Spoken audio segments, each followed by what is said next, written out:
সাংস্কৃতিক অনুষ্ঠানে আজকের বিশিষ্ট অতিথি আমাদের পরিচালক সমিতির সহ সম্পাদক এবং উপস্থিত সমস্ত অভিভাবক অভিভাবিকা সকলকে আমি আমার স্বাগত জানাচ্ছি, শ্রদ্ধা নিবেদন করছি। গতকাল এখানে মাতৃ সম্মেলন ছিল। আমার কিছু বলার আগে আপনারা বুঝতে পেরেছেন আমি কি বলতে চাইছি। তারা সবাই আসেননি, এটা তো স্পষ্ট। আমাকে সহ সম্পাদক মশাই কানে কানে বলছেন যে ব্যাপারটা কি, কালকে কি মিষ্টির প্যাকেটে বেশি ছিল নাকি, একজন হাজগার দরকার হচ্ছেন।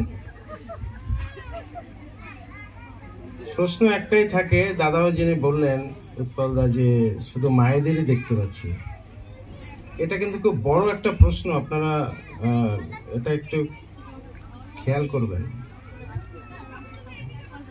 সন্তান তো বাবারও না, সন্তানের ভালো কিছু হলে করলে আপনারা যেমন অত্যন্ত উদ্গ্রীব হয়ে দেখছেন, মায়েরা কথা বলবেন না, মাঝখানে আপনারা খুব কথা বলেন, এটা ঠিক না।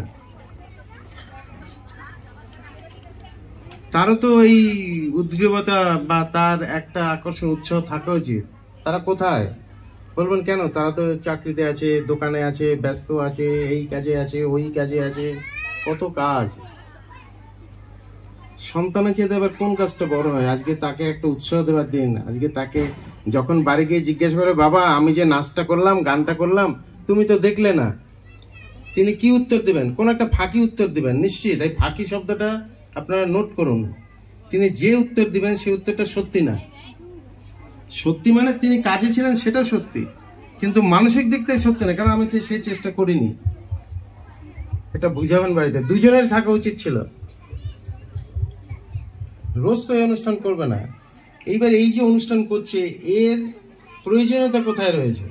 এমনি বিদ্যালয়ে প্রতি শনিবার যে শিশু সভায় সেখানে ওরা করে থাকে, নানান আরো কিছু বিভিন্ন বৎসরে নানান রকম অনুষ্ঠান করে থাকে, কিন্তু আজকে একসাথে শুধুমাত্র বিভিন্ন অনুষ্ঠানের দিকে খেয়াল রেখেই ছোটদের নানা রকম করার একটা সুযোগ করে দেয়া হয়। কেন করা হয়? এগুলোর প্রয়োজনীয়তা কোথায় রয়েছে? মানুষের মধ্যে যে সমস্ত সুকুমার বৃত্তি, যে সমস্ত প্রতিভা, যে সমস্ত তার